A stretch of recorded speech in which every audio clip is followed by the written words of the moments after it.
Bonsoir. Plus que jamais, la pandémie de Covid-19 est active et meurtrière. 184 pays sont touchés. Plus de 1 500 000 personnes sont malades du Covid-19. S'il est important de signaler que 340 000 personnes sont guéries, nous déplorons plus de 90 000 morts dans le monde. Les États-Unis sont le pays le plus touché, avec plus de 433 000 cas.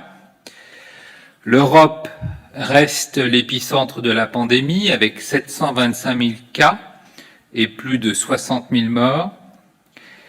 L'Espagne observe un plateau avec 153 000 cas. En Italie, l'épidémie entame une très lente régression avec près de 140 000 cas. L'Allemagne a plus de 113 000 cas et plus de 2300 morts, ainsi que le Royaume-Uni, 61 000 cas et près de 8 000 morts, sont encore en phase ascendante. Et on peut noter ce soir que 3 pays déplorent plus de 15 000 décès. C'est le cas des États-Unis, de l'Espagne et de l'Italie, qui a plus de 18 000 décès. En France, nous sommes confrontés à une situation exceptionnelle qui s'inscrit dans la durée. Tous ensemble, nous devons faire bloc contre le virus, la maladie, l'épidémie, respecter le confinement, la distanciation physique de plus d'1 mètre, tous les gestes barrières et la réduction volontaire et massive des contacts. Grâce à ces mesures, nous sommes en train progressivement de freiner l'épidémie. Pour diminuer encore la pression sur tous nos établissements de santé, sur nos médecins, nos infirmiers, nos aides-soignants, qui sont en tension maximale, qui travaillent jour et nuit, nous devons tous ensemble redoubler nos efforts collectifs et solidaires. Ce soir, 1114 établissements de santé font état de près de 62 641 hospitalisations depuis le début de l'épidémie. Vous imaginez donc le poids de cette épidémie sur l'hôpital. Ce soir, 30 767 personnes sont encore hospitalisées pour une infection Covid-19. En 24 heures, ce sont près de 3000 personnes qui sont entrées à l'hôpital. Cela représente encore une hausse, encore un solde positif, 392 malades de plus à prendre en charge par rapport à hier, ce qui montre la dynamique, la cinétique de cette épidémie. 7066 patients graves nécessitent des soins de réanimation. C'est évidemment très supérieur aux capacités initiales de la réanimation française qui était, je vous le rappelle, de 5000 places. En réanimation, 33% de ces patients ont moins de 60 ans et 61% ont entre 60 et 80 ans. On décompte 105 personnes hospitalisées en réanimation qui ont moins de 30 ans et donc, dans certaines situations, les jeunes peuvent être touchés gravement. Au cours des dernières 24 heures, 369 nouveaux patients ont été admis en réanimation, c'est encore très important. Le solde, la différence entre les entrées et les sorties, qui représente donc le nombre total de patients à prendre en plus chaque jour, est pour la première fois faiblement négatif de 82 patients. C'est donc une très légère diminution des besoins de réanimation. Ce besoin de trouver de nouvelles places, de nouvelles équipes, de nouvelles machines diminue pour la première fois. On peut donc espérer un plateau, mais c'est un plateau très haut et il faut rester extrêmement prudent. Ceci nécessite évidemment d'être confirmée dans les jours à venir. Cette tension sur les équipes de réanimation et les hôpitaux est très inégale et certaines régions ont encore besoin de transférer des patients graves. Demain, 2 nouveaux TGV médicalisés transféreront des patients graves de réanimation de la région Île-de-France vers la région Nouvelle-Aquitaine. Dans les Outre-mer, on relève 141 hospitalisations, dont 42 patients en réanimation. Au total, ce sont, depuis le début de l'épidémie, plus de 23 200 personnes qui sont sorties guéries de l'hôpital. Ce chiffre augmente régulièrement, près de 2000 supplémentaires aujourd'hui. Il faut y ajouter évidemment les dizaines de milliers de personnes guéries en ville sans passage à l'hôpital. En ce qui concerne la surveillance syndromique en ville, qui est basée, je vous le rappelle, sur la fréquentation des services d'urgence, sur le nombre de consultations effectuées par SOS Médecins, les services d'urgence ont accueilli 2613 passages hier pour une suspicion de Covid. 37% des patients ont été hospitalisés, 2,5% en réanimation. SOS Médecins signale 783 interventions hier pour une suspicion de Covid. C'est à peu près la même activité que pour la journée d'hier et cela représente 15% de l'activité totale. Nous sommes très attentifs à la situation dans les établissements sociaux et médico-sociaux et tout particulièrement dans les EHPAD. Dispositif de signalement, je vous le rappelle, a été mis en place le 28 mars. Il monte chaque jour en charge et en puissance. Hier, malheureusement, un défaut technique a empêché chez Santé publique France la remontée des données issues de ces établissements. Au total, depuis le début de l'épidémie, nous avons 31 415 cas confirmés ou possibles de Covid-19, dans 4 897 établissements sociaux et médico-sociaux qui ont donc déclaré des cas et participé à cette remontée d'informations. En ce qui concerne le bilan des décès, la mortalité hospitalière se monte ce soir à 8 044 décès depuis le 1er mars. 82% des décès ont plus de 70 ans. 17 décès ont eu lieu outre-mer, 10 en Guadeloupe, 5 en Martinique, 2 à Mayotte. Au cours des dernières 24 heures, ce sont donc 424 décès qui ont été enregistrés à l'hôpital. Nous déplorons par ailleurs 4166 décès survenus au sein des établissements sociaux et médico-sociaux depuis le début de l'épidémie. Chaque jour, je vous l'ai dit, de plus en plus d'établissements nous font part de leurs données, ce qui explique l'augmentation de ce chiffre. Et puis, vous le savez, nous avons eu un incident technique chez Santé publique France hier, et donc la période couverte n'est pas de 24 heures, mais bien de 48 heures. Depuis le 1er mars, en additionnant les décès à l'hôpital et en établissement de santé, nous déplorons 12 210 décès en France en lien avec l'épidémie. Selon l'INSEE, qui recueille les données de mortalité recueillies par l'état civil, par les mairies, à échelon national, l'excès de mortalité se renforce fortement sur la semaine 14 et atteint déjà plus 41%. C'est un niveau exceptionnel. L'excès de mortalité, d'ailleurs, se stabilise à plus 32% sur la semaine 13. À l'échelon régional, l'excès de mortalité est observé dans 8 régions en semaine 14, Grand Est, Île-de-France, Bourgogne-Franche-Comté, Auvergne-Rhône-Alpes, Hauts-de-France, Centre-Val de Loire, Pays de la Loire et Normandie.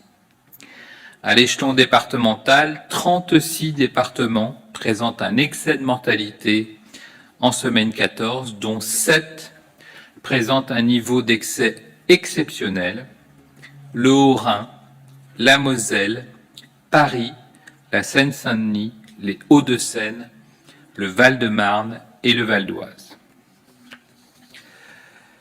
Plus de 86 334 cas ont été confirmés par test PCR, c'est 4286 cas de plus. Notre stratégie de défense face au virus, face à la maladie, face à cette épidémie meurtrière, par le confinement généralisé sur le territoire national, commence à porter ses fruits. Il est donc absolument indispensable de poursuivre le confinement, la distanciation physique d'1 mètre, tous les gestes barrières et la réduction volontariste des contacts.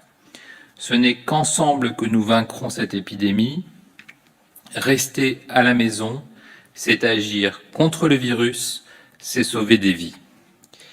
Le premier signe de ralentissement observé ce soir est lié à votre bon respect du confinement, à votre bon respect des mesures barrières, et donc je vous en remercie très sincèrement. Il est vital de rester vigilant pour protéger nos proches, pour protéger notre famille. Se confiner, c'est entraver la diffusion de la maladie. Je pense aussi aux personnes les plus vulnérables dont l'état de santé est déjà fragilisé. Ils doivent absolument continuer d'avoir accès aux soins et à l'accompagnement dont ils ont besoin, notamment dans les structures qui les accueillent gratuitement. De nombreuses actions sont engagées, les services de l'État, les préfectures, les agences régionales de santé, les associations sont totalement mobilisés avec tous les acteurs du monde social et médico-social pour aller au-devant des publics les plus vulnérables, en particulier les personnes sans domicile, pour poursuivre les mises à l'abri. Ce sont plus de 8000 places d'hébergement qui ont été mobilisées pour prendre en charge les personnes présentant des symptômes de Covid-19. La réponse à l'épidémie, ce sont aussi des actions fortes en faveur de la recherche médicale. La France est le pays européen qui a été le plus rapide à recruter des malades pour le programme de recherche Discovery, qui a mis en place dès le début des financements et des collaborations entre tous ces centres de recherche les plus prestigieux et tous ces hôpitaux. Le consortium multidisciplinaire de recherche Reacting a permis d'amorcer des financements importants pour permettre à des projets de recherche scientifique sur le Covid-19 de se mettre en place au plus vite. Dans le cadre de Discovery, nous testons actuellement 4 molécules antivirales déjà connues, employées dans d'autres pathologies. En plus de ces molécules, vous le savez, la France a autorisé des recherches sur les anticorps monoclonaux, sur le plasma des personnes guéries du Covid et sur des thérapies cellulaires spécifiques. Enfin, la France participe activement aux initiatives mondiales de recherche sur le sujet du coronavirus. Tous les travaux concernant ce virus sont mis en ligne en open source et en open access pour partager le maximum de données, avec notamment des traductions d'articles importants, la mise en commun de compétences en recherche, que ce soit du machine learning, du développement, de l'épidémio, et la participation à des hackathons internationaux. Nous soutenons tous les chercheurs, tous ceux qui les aident au quotidien, car lorsque l'on prend en charge un malade, que l'on remplit des carnets de recherche, que l'on fournit des données biologiques, cliniques ou d'imagerie, c'est aussi participer à la recherche clinique. L'Agence nationale de sécurité du médicament soutient la recherche clinique. Les comités de protection des personnes se réunissent même le week-end pour autoriser des recherches. Nous sommes donc tous mobilisés pour faire progresser les connaissances dans un but ultime, lutter ensemble au mieux contre le virus, la maladie et la pandémie. Je vous remercie. Deux questions pour Reuters. Parmi le nombre de cas que vous avancez pour les EHPAD, pouvez-vous nous dire combien sont confirmés? Alors, nous n'avons pas justement cette distinction précise. Je pourrais vous la fournir parce qu'elle est connue. Il y a les données qui sont confirmées par des tests, les données qui ne sont pas fournies par des tests. Si j'ai le temps de regarder dans les données de Santé publique France, je peux vous les trouver. Alors, nous avons sur la répartition de tous les cas rapportés depuis le 1er mars, une répartition qui est d'environ un tiers de cas confirmés et 2 tiers de cas possibles. Mais cette technique est assez exhaustive puisque l'idée est qu'à partir des premiers cas confirmés, lorsqu'il y a d'autres cas dans la même chambre, dans le même secteur, tous les cas qui sont considérés comme possibles sont rattachés au coronavirus. Toutes ces données sont rendues publiques, elles sont d'ailleurs publiées ce soir sur le site de Santé publique France. On nous a expliqué que ce chiffre n'était que de quelques centaines, voire maximum 1000, parce que l'on ne teste que 2 ou 3 personnes par EHPAD, et s'ils sont positifs, on qualifie tous les autres malades comme cas probables ou possibles. Si vous comptabilisez donc ces cas confirmés dans les EHPAD dans le total des cas confirmés, pourquoi pas les sortir du total et ainsi éviter le double comptage? Non, il n'y a aucun double comptage. Il y a un total de cas qui comprend des cas confirmés et des cas possibles. Et l'ensemble fait partie bien des chiffres que je vous donne, puisque ce soir, je vous ai parlé de 31 415 cas confirmés ou possibles. Il n'y a pas de double comptage. Il y a tous les cas, parmi lesquels il y a des cas confirmés par des tests et des cas possibles rattachés à la survenue de cas groupés dans un EHPAD. Question pour Angers Info, lancée par le CHU d'Angers en collaboration avec 36 autres établissements hospitaliers français, l'étude e-Covid a pour but d'établir avec certitude et neutralité l'impact de l'hydroxychloroquine sur le Covid-19. Avez-vous des résultats ou des premiers éléments d'analyse à nous présenter ce soir sur cette étude? Non, c'est une étude importante que vous présentez ce soir, qui est effectivement une étude qui est soutenue par de nombreux hôpitaux, qui a pour objectif d'ailleurs de proposer un traitement dans un cadre randomisé, dans un cadre réglementaire de recherche de très haut niveau, un traitement effectivement par hydroxychloroquine à des personnes qui ne sont pas hospitalisées. Donc il y a effectivement cette nécessité de mieux comprendre quel serait l'impact de certaines molécules avant même l'hospitalisation chez des personnes fragiles et qui ont un risque élevé d'hospitalisation, parce que je voudrais expliquer ce soir quel est l'objectif principal des recherches sur le virus. C'est évidemment de réduire la mortalité, c'est évidemment de réduire le passage en réanimation et c'est aussi de réduire le risque d'hospitalisation. Donc on s'adresse à des personnes qui sont à risque, puisqu'il faut quand même le rappeler aussi ce soir, la maladie est vraiment dans une immense majorité des cas bénigne chez des sujets jeunes, chez des sujets qui n'ont pas de comorbidité. Et donc, il y a vraiment un intérêt à comprendre pourquoi certaines personnes fragiles, pourquoi personnes âgées vont se retrouver en réanimation avec une réaction inflammatoire qu'on n'explique pas. Et donc, plusieurs pistes sont actuellement à l'étude. Je vous ai parlé des molécules antivirales. Il y a des molécules aussi qui freinent ou empêchent la réaction inflammatoire exagérée de l'organisme, qui est, semble-t-il, la base du syndrome de détresse respiratoire aiguë. Il y a des innovations très fortes en France, comme des anticorps monoclonaux, comme le plasma thérapeutique, c'est-à-dire d'utiliser les anticorps de personnes qui ont été malades et qui renvoient l'ascenseur d'une magnifique façon en protégeant éventuellement des personnes qui sont encore hospitalisées en réanimation. Il y a même de l'utilisation de cellules souches, donc il y a beaucoup de pistes pour les personnes les plus graves pour éviter justement l'aggravation et le passage en réanimation et surtout pour éviter le risque de décès. Parmi l'ensemble des études menées actuellement en France et en Europe, existe-t-il une étude qui reprenne exactement le protocole mis en place par le professeur Didier Raoult de l'IHU de Marseille?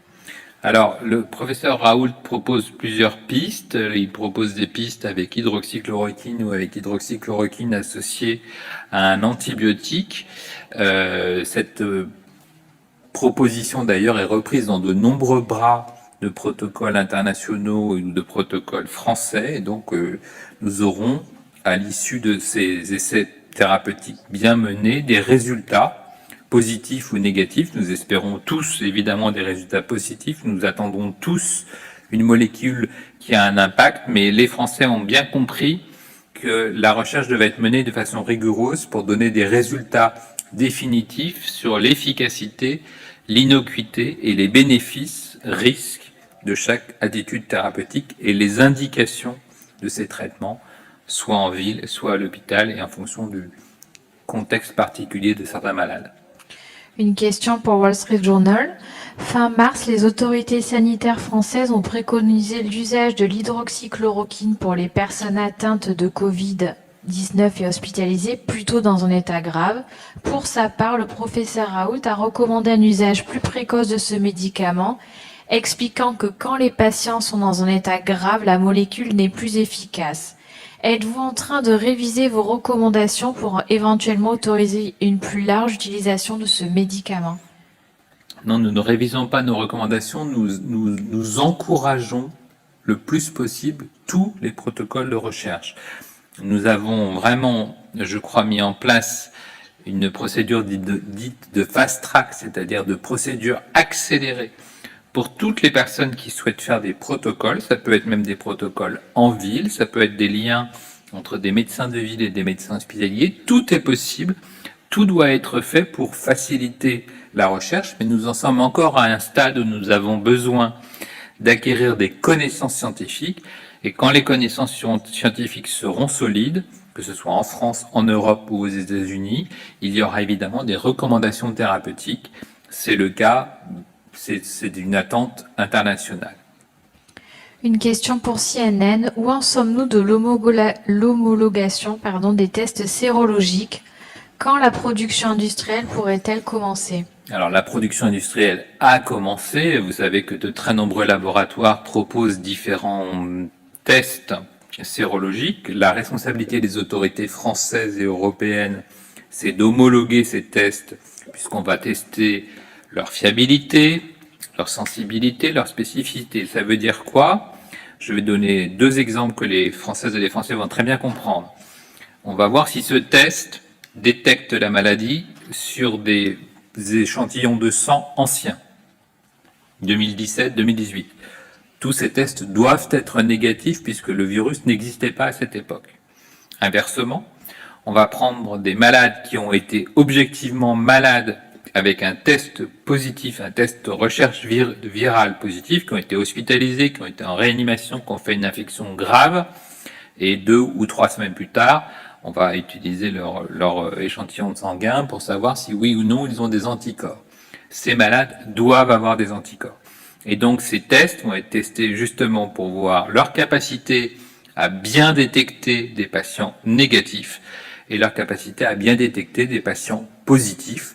C'est ainsi qu'on fait pour tous les tests avec un centre national de référence et les meilleurs tests seront rapidement homologués pour les mettre à disposition de tous les laboratoires en France. Une question pour France Inter. Est-il envisagé de constituer un échantillon représentatif de la population française ou d'une zone particulièrement touchée par le Covid-19 et de mesurer la prévalence parmi cet échantillon du virus? N'est-ce pas la seule manière de connaître avec précision la proportion de personnes aujourd'hui immunisées dont celles qui n'auraient pas développé de symptômes? Oui, ce sont des études qui sont en cours, ce qu'on appelle des études de séroprévalence, c'est-à-dire qu'on prend des sérums de personnes soit malades, soit soignantes, évidemment volontaires, pour savoir quelle est la part parmi elles de personnes qui ont des anticorps. Ça a été fait, vous le savez, puisqu'il y a eu une grande enquête sur des populations de l'Oise, ça a été fait chez les professionnels de santé volontaires, ça a été fait dans certaines populations de personnes donneurs de sang. Et donc vous savez que les donneurs de sang servent aussi de repères, peut-être j'allais dire sur la partie la plus faible la borne la plus faible de la population française, parce que les donneurs de sang ont une excellente santé, ils s'excluent du don du sang quand ils sont malades, et donc les études de séroprévalence sur les donneurs de sang donnent la borne basse de la prévalence, puisque ce sont des gens qui font très attention à leur santé et qui s'excluent du don du sang s'ils ont été malades. Donc c'est un élément intéressant que d'avoir des personnes très exposées, par exemple des professionnels de santé du Grand Est, et puis des personnes très peu exposées pour qu'on ait une idée de plus en plus précise de la circulation du virus au sein de la population. Une question pour l'AEF. Une étude réalisée par la Caisse autonome de retraite des médecins français et publiée ce soir par voie de communiqué de presse, à partir des données de la DGS sur les nouveaux cas de malades Covid hospitalisés depuis le début du confinement et jusqu'au 8 avril, aboutit à affirmer que le pic épidémique a été atteint le 31 mars et que la fin de l'épidémie, en l'absence de nouveaux cas, pourrait être atteinte autour du 30 avril si le confinement est maintenu. Jusque-là, qu'en pensez-vous? Alors, vous savez, moi, je me méfie beaucoup de ce type d'études. C'est pas l'étude que vous citez là, mais les Français aiment bien des faits, et l'épidémie ne régressera que quand il y aura moins de patients à l'hôpital, moins de patients en réanimation. C'est vraiment un élément totalement objectif. Alors, ensuite, qu'il y ait moins de consultations en médecine de ville, c'est vrai, c'est ce que je vous cite aussi. Il y a un peu moins d'activité, un petit peu moins d'activité de passage aux urgences, un petit peu moins de recours à SOS médecins, un petit peu moins de tests pratiqués en ville parce que les gens on ont moins d'indications. C'est pas qu'on n'a pas de tests, mais c'est que les gens se présentent moins.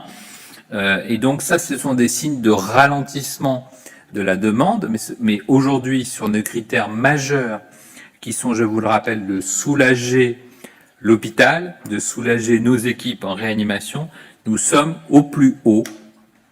Et donc nous ne saurons que nous avons passé le moment le plus difficile que quand nous aurons une baisse régulière et confirmée du nombre de cas de personnes en réanimation et en milieu hospitalier.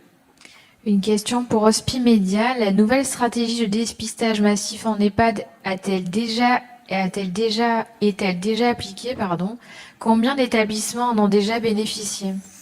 Alors, tous les établissements qui ont des cas doivent avoir accès à un dépistage. C'est la demande très claire du ministre des Solidarités et de la Santé, c'est-à-dire que un responsable d'EHPAD qui a un premier cas, chez un résident ou qui a un premier cas chez un personnel, doit pouvoir dans la journée faire tester soit ce résident, soit ce personnel. Et donc nous avons beaucoup insisté pour qu'il y ait une déclinaison territoriale dans chaque département, avec l'agence régionale de santé, avec le préfet, avec le président du conseil départemental. Tous ces acteurs comptent pour mettre en place un réseau d'aide à chaque EHPAD, lui permettre de savoir quel est l'hôpital référent, comment procéder au dépistage, où doit être envoyé le personnel, comment le résident peut être testé, pour que cette prise en charge optimale existe dans tous les départements pour chaque EHPAD et que chaque EHPAD qui en a besoin puisse avoir accès aux tests. Une question pour la paix. Pourriez-vous faire le point sur l'étude Discovery et notamment les médicaments autres que l'hydroxychloroquine? Alors, dans l'étude Discovery, il y a 4 bras.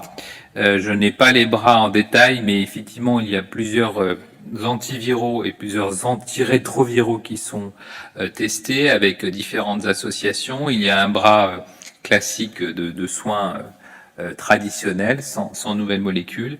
Et donc, ce sont effectivement 4 molécules dites antivirales avec une action antivirale qui sont testées, alors que dans d'autres bras, comme dans d'autres études, comme dans Corps Immuno, qui est aussi une étude importante, on utilisons plutôt des anticorps monoclonaux, donc c'est une autre approche, c'est une approche plutôt de type anti-inflammatoire. Une question pour la Repubblica. La publication des premiers résultats de l'essai Discovery pour tester 4 traitements dont l'hydroxychloroquine avait été annoncée pour la semaine dernière. Pourquoi ne sont-ils pas encore connus? Quelles sont les raisons de ce retard? Alors, il n'y a pas de retard. C'est juste que peut-être qu'il y a eu un quiproquo. En pratique, pour qu'on ait des résultats d'une étude, il faut que cette étude inclue. Cette étude inclut bien, il y a beaucoup de patients qui sont dans l'étude Discovery, qui d'ailleurs, je vous le rappelle, est une étude internationale pilotée par un médecin français, le professeur Florence Ader, à Lyon. Cette étude, elle a beaucoup inclus de patients, mais il y a un moment où il faut que les patients puissent arriver au bout de leur traitement. Donc c'est au moins 15 jours. Il faut évidemment qu'on ait plusieurs dizaines, voire plusieurs centaines de patients pour pouvoir analyser les choses. Donc nous sommes dans cette phase-là où plusieurs dizaines de patients ont eu 15 jours de suivi.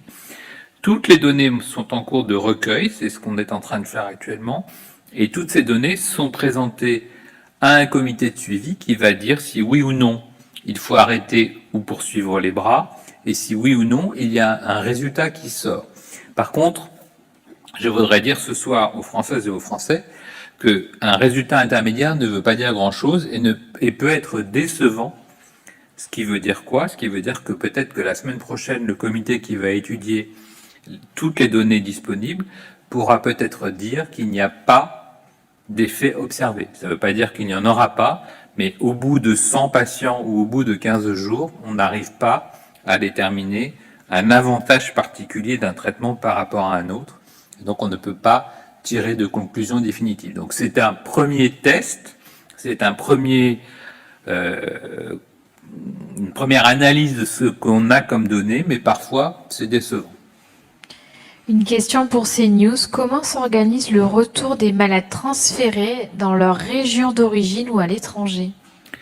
Alors c'est une très bonne question. Nous n'en sommes pas encore là aujourd'hui malheureusement pour eux, mais comme vous le savez, plus de 600 malades graves ont été transférés dans d'excellentes conditions grâce à une très forte mobilisation des équipes de transfert. Je vous rappelle que chaque transfert nécessite la mobilisation d'une équipe lourde, une équipe avec un médecin spécialiste de réanimation, avec des anesthésistes, avec des internes, des infirmiers. Et donc aujourd'hui, ils sont pris en charge dans des CHU français pour la plupart du temps, parfois dans des centres hospitaliers de très haut niveau dans des pays amis frontaliers. Et donc, quand la sortie de réanimation se fait, en général, eh bien, on peut organiser un transfert vers un service de médecine, vers un service de rééducation beaucoup plus proche du domicile du patient. Mais donc, effectivement, on vous donnera le devenir de ces patients transférés. Une question pour Médicite. Est-ce que la piste de l'ivermectine va-t-elle être explorée comme piste d'un éventuel traitement? Alors effectivement, j'ai vu cette possibilité-là. C'est un antiparasitaire. Ça fait partie d'une technique que l'ensemble des chercheurs sont en train de mobiliser à l'international comme en France. C'est une technique qu'on dit de criblage, c'est-à-dire qu'en pratique, on prend toutes les molécules actuellement disponibles dans le monde et on les teste contre le virus.